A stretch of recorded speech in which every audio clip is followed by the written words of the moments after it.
Morning everyone. आज हम पढ़ेंगे इलेक्ट्रिक डायपोल का इलेक्ट्रिक पोटेंशियल। पूरा कॉन्सेंट्रेट। टॉपिक है electric potential. Electric potential of of electric dipole. कि जो इलेक्ट्रिक डायपोल है, मैं याद दिला दूं। Electric dipole is a system consist of two equal and opposite charges separated by finite distance. हमें इस डायपोल का फाइंड करना है इलेक्ट्रिक पोटेंशियल। अब पोटेंशियल की हमने बेसिक फॉर्मूला पढ़ी है चार्ज के लिए, V is equal to k q by are. हमें उस फॉर्मूला का यूज करके डायपोल का पोटेंशियल फाइंड करना है। पूरा कॉन्सेंट्रेट डायग्राम के ऊपर। तो अपने पास यहाँ पे दो चार्ज है, एक है माइनस क्यू और दूसरा है प्लस क्यू। ये इनकी ज्वाइनिंग लाइन, ये इनका सेंटर। सेंटर से ये डिस्टेंस होता है ए और ये डिस्टेंस भी कितना होता है ए। हम इन दोनों की वजह से यहाँ पे समझो कोई भी एक रैंडम पॉइंट है ये वाला, इस पॉइंट पे क्या फाइंड करना है, इलेक्ट्रिक पोटेंशियल। समझो पॉजिटिव चार्ज का यहाँ से डिस्टेंस है R1 और नेगेटिव चार्ज का यहाँ से डिस्टेंस कितना है R2। पॉजिटिव का R1 है और नेगेटिव का कितना है R2 है। सेंटर से डिस्टेंस जो है वो है R और ये पॉइंट P है, हमें P पॉइंट पे पोटेंशियल फाइंड करना है। और समझो यहाँ एंगल कितना बन रहा है थीटा। मतलब हमें P पॉइंट पे इन दोनों चार्ज की वजह से, नेगेटिव और पॉजिटिव की वजह से, हमें क्या फाइंड करना है, इलेक्ट्रिक पोटेंशियल।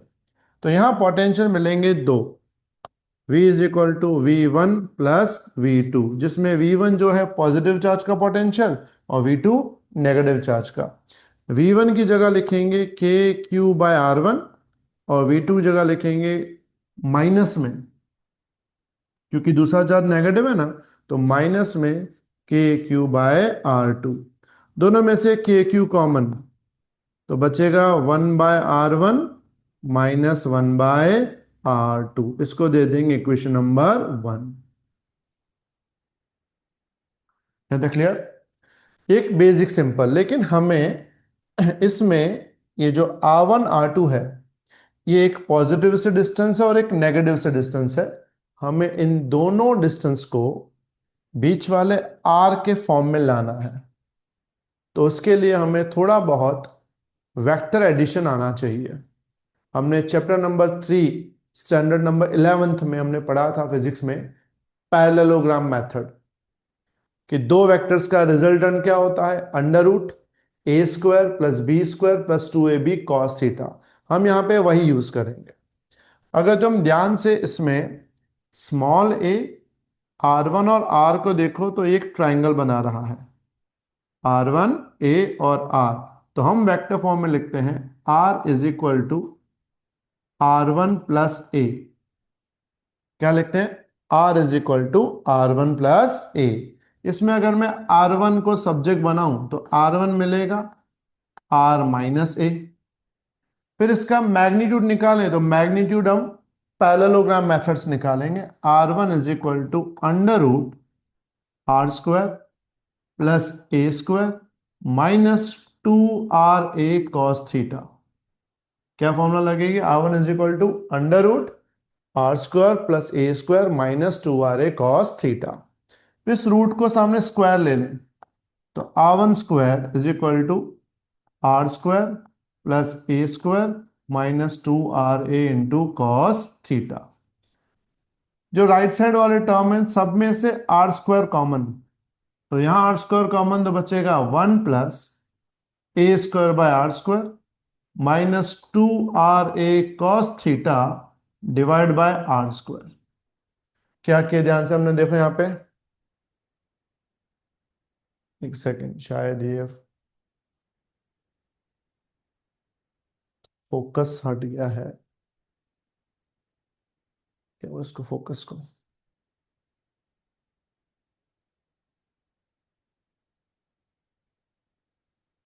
अब क्लियर हुआ? ठीक है। इन सब में से हमने आर स्क्वायर कॉमन निकाला, आर स्क्वायर कॉमन निकाला तो यहाँ बचेगा 1, इसको आर स्क्वायर से डिवाइड हो जाएगा और यहाँ पे भी आर स्क्वायर से क्या हो जाएगा, डिवाइड। इन दोनों के पास आर स्क्वायर नहीं है तो दोनों को डिवाइड दे दिया। R one square as it is, r square as it is 1 plus a square by are square, इसमें एक आर कैंसिल हो जाएगा, बचेगा 2a cos theta divide by r. यहां तक सबको क्लियर? अब इसमें if a is much less than r, समझो a की वैल्यू r से काफी छोटी है, पूरा ध्यान, a की वैल्यू क्या है, r से बहुत ही छोटी है। अगर a r से बहुत छोटा होगा तो a का स्क्वायर r स्क्वायर से बहुत ज्यादा छोटा होगा। जैसे एग्जांपल समझो a है 1, r है 100, तो 1 का अगर स्क्वायर करो तो 1 ही आएगा, पर 100 का स्क्वायर करोगे तो क्या आएगा, 10,000। मतलब a अगर r से बहुत छोटा है तो उसका स्क्वायर और ज्यादा छोटा होगा। तो हम a square by are square, यानी इसको डिवाइड ले लूं तो a square by are square 1 से बहुत छोटा हो, तो हम 1 के कंपेयर में इसको क्या कर देंगे, नेग्लेक्ट। तो क्या बचेगा, r1 square is equal to r square 1 minus 2a cos theta by r. मतलब हमने इस टर्म को क्या कर दिया, नेग्लेक्ट कर दिया। तो बचा क्या, 1 minus 2a cos theta by r. इसको इसलिए नेग्लेक्ट किया क्योंकि 1 के कंपेयर में ये बहुत ही छोटी वैल्यू है। फिर यहाँ स्क्वायर है, यहाँ स्क्वायर है, तो उसको रूट कर देंगे। तो आर वन इज इक्वल मिलेगा r 1 minus 2a cos theta divide by r का 1/2। क्यों 1/2? क्योंकि हमने यहाँ पे क्या किया, रूट किया है। तो इसका स्क्वायर था, इसका स्क्वायर था, इसके पास स्क्वायर नहीं था तो हमने पावर क्या लगा दिया, 1/2। अब इसका रेसिप्रोकल करेंगे, r1 का रेसिप्रोकल क्या होगा, 1/r1, 1/r, इसका उल्टा उसका उल्टा, इसका अगर उल्टा करेंगे ना तो ये हो जाएगा 1 minus 2a cos theta by r का -1/2 पावर। एक सेकंड में उसको थोड़ा कम कर देना क्योंकि ये स्क्रीन से बाहर चला गया है। 1 सेकंड, बुरा ध्यान, इसको उल्टा कर देते हैं। r1 को उल्टा करेंगे तो क्या मिलेगा, 1/r1, इसको उल्टा करेंगे तो 1/r, और यहां करेंगे तो हो जाएगा 1 minus 2a cos theta by r का -1/2 पावर। कौन सा पावर आ जाएगा, -1/2। क्यों -1/2? क्योंकि ये 1/2 है, इसका उल्टा करेंगे तो ये पावर कितना हो जाएगा, माइनस में 1/2। यहां पे अपना a r से बहुत छोटा है तो यूजिंग बाइनोमियल थ्योरम, क्या यूज करेंगे, बाइनोमियल थ्योरम। बाइनोमियल थ्योरम क्या होता है कि अगर न्यूमरेटर डिनोमिनेटर से छोटा हो तो पावर आगे आ जाता है। मतलब बन जाएगा formula 1/r1 is equal to 1/r1 minus, ये -1/2 आगे आ जाएगा, अंदर बचेगा 2a cos theta divide by r. Binomial के हिसाब से अगर न्यूमरेटर डिनोमिनेटर से छोटा है तो पावर कहाँ आ जाएगा, आगे। फिर 1/r1 same, 1/r same, 1 minus minus plus, 2 cancel, बचेगा a cos theta divide by r. इसको दे देंगे इक्वेशन नंबर 2। 1 किसको दिया था, 1 हमने इसको दिया था। अब ये इक्वेशन 2 मिल गई। अब हमने यहाँ पे क्या लिया था, r is equal to r1 plus r, so r1 plus a. Same अगर तुम इस ट्राइंगल को देखो तो यहाँ पे r2 जो है वो क्या मिलेगा, a प्लस आर।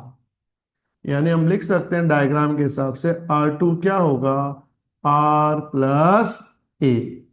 जैसे यहाँ पे R1 क्या था, R माइनस है, वैसे R2 क्या होगा यहाँ पे, R प्लस ए, क्योंकि R2 बड़ा है R1 से। तो R1 है R माइनस है तो R2 क्या होगा, R प्लस ए। यहाँ ध्यान रखना है कि जैसे हमने R1 को ये सॉल्व किया ना, वैसे R2 भी सॉल्व करना है, लेकिन हम क्या करेंगे, सिमिलरली हथियार यूज करके।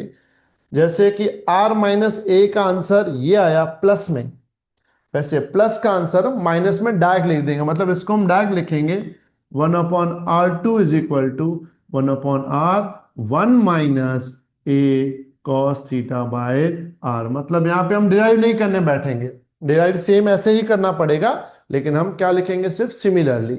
सिमिलरली लिखते ही जैसे यहाँ पे r माइनस ए का आंसर प्लस में आया, वैसे प्लस का आंसर किस में आएगा, माइनस में। फिर ये मिल गया इक्वेशन 3। फिर क्या करेंगे, पुट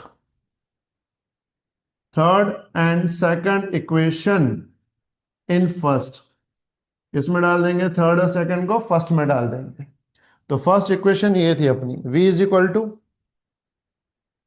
के क्यू ब्रैकेट में 1/r1, तो 1/r1 हमको ये मिला, 1/r 1 plus a cos theta by r minus, या 1/r2 है, 1/r2 हमको ये मिला 1/r 1 minus a cos theta by r. Clear. फिर इसमें v same, k q same, ये r और ये r बाहर कॉमन, यहां बचेगा 1, ये 1 इस 1 के साथ कैंसिल हो जाएगा, यहां बचेगा a cos theta by r minus minus plus a cos theta by r। तो a cos theta by r, a cos theta by r क्या बन जाएगा, तो वैल्यू बन जाएगी v is equal to k q by r, v is equal कौन सी, k q by r, a cos theta by r plus a cos theta by r क्या हो जाएगा, 2a cos theta by r। ध्यान से देखो इस बार फिर से, a cos theta by r plus a cos theta by r क्या हो जाएगा, 2 times a cos theta by r। इसमें 2aq साथ में लिखेंगे, यानी क्या लिखेंगे, v इज इक्वल टू के into Q 2a into cos theta divide bye r into r का क्या आ जाएगा, square.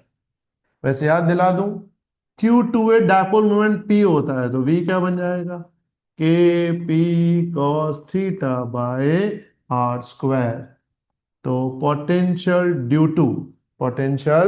Due to electric dipole कितना होता है, V is equal to K P cos theta by are square.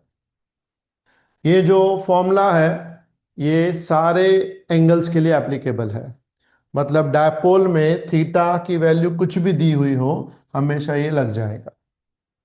समझो theta 90 दिया है, 90 का मतलब ये लाइन सीधी हो, अगर थीटा 90 है कॉस 90 कितना होता है, 0, तो पोटेंशियल की वैल्यू भी क्या हो जाएगी, 0। मतलब थीटा अगर 90 है, मतलब जिसको बोलते हैं डायपोल का इक्वेटर, तो इक्वेटर पे वोल्टेज की वैल्यू क्या होगी, 0। सिमिलरली अगर थीटा 0 कर दूं तो कॉस 0 कितना होता है, 1। मतलब थीटा 0 कर दूं, 0 का मतलब होता है पॉइंट जो है ना वो डायपोल के एक्सिस पे आ जाएगा, और जब पॉइंट डायपोल के एक्सिस पे आ जाता है तो पोटेंशियल क्या होगा, k p by are square. Similarly theta अगर 180 ले लें तो 180 मतलब इस साइड, नेगेटिव की साइड, तो कॉस 180 -1 होता है, तो पोटेंशियल क्या हो जाएगा, माइनस में के पी बाय आर स्क्वायर। तो याद रखना, एक्सिस पे राइट साइड हो तो plus k p by are square, left हो तो माइनस के पी बाय आर स्क्वायर, और अगर बायसेक्टर भी दिया हो मतलब दोनों के बीच में परपेंडिकुलर हो तो पोटेंशियल की वैल्यू कितनी हो जाएगी, 0। क्लियर। ये थियोरी नॉर्मली बोर्ड में 4 मार्क में आती है, और तुम्हें इस टाइप से करना होता है, और साथ में तुम्हें आगे थियोरी भी लिखनी होगी। थियोरी मतलब ये जो तुमने डायग्राम ड्रॉ किया ना, इसको भी समझाना होगा भाई, as shown in figure consider two charges या कंसीडर डायपोल, मीन कि जो डायग्राम तुमने ड्रॉ किया है उसको अपने वर्ड्स में लिखना होगा, बाद में ये तुम्हें डेरिवेशन करना होगा। तो 4 मार्क में एज ए थियोरी आता है। क्लियर। फिर भी कोई डाउट हो तो आप कमेंट करना, मुझे बताना।